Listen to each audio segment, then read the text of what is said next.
Well, I thought it was first the concept was amazing to try and bring together activists from so many different backgrounds. I think that's a large part of what we're trying to accomplish is get people together and share the communal knowledge that exists.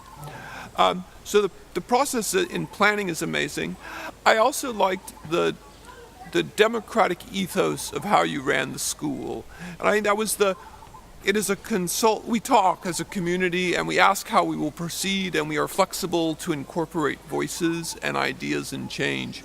So I thought the process was really quite a model of socialism, a model of inclusiveness and mutual respect.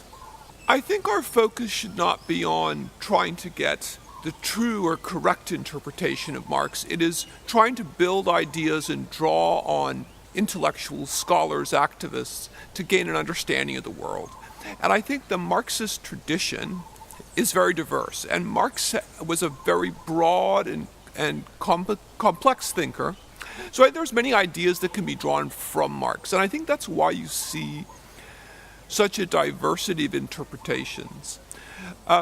So I think the project I'm involved in with my colleagues, particularly John Bellamy Foster and Brett Clark, is to recognize that the Marxist tradition has many ecological insights and fits with a vision for a deeper view of ecological human relations. I don't see that as having a contradiction with the traditional Marxist struggle for equality, but I think we should always be revising our thinking. We learn, times change, and so we also should not be stuck in one old tradition of Marxism. And I think that's a lot of insights from the looking to Marx anew to find ecological knowledge. Issues of capitalism, colonialism, and their consequences are different around the world, even though they're unified, this big process.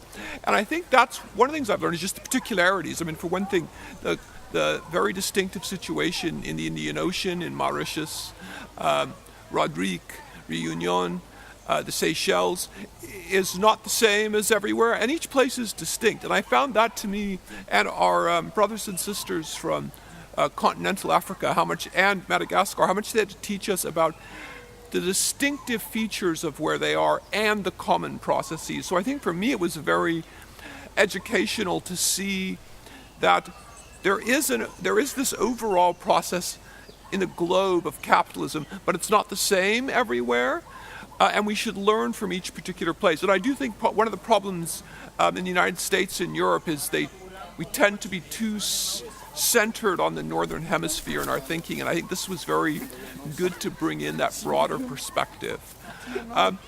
I would also add, beyond the specific intellectual issues, I should actually quickly say, I really particularly liked our colleagues from Rodrigue, and in the sense of that vision of a society that still remains where global capitalism hasn't fully taken a hold. And I found that inspiring to know that to see places where there is still community that hasn't been undermined by global capitalism.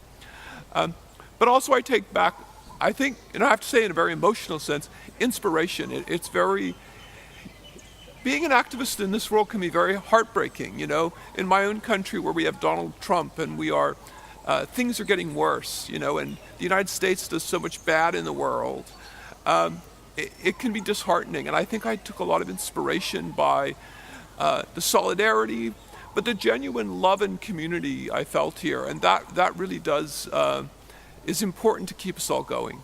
This was a wonderful experience of education for me. I learned so much, and a building of connections that I hope will last much longer.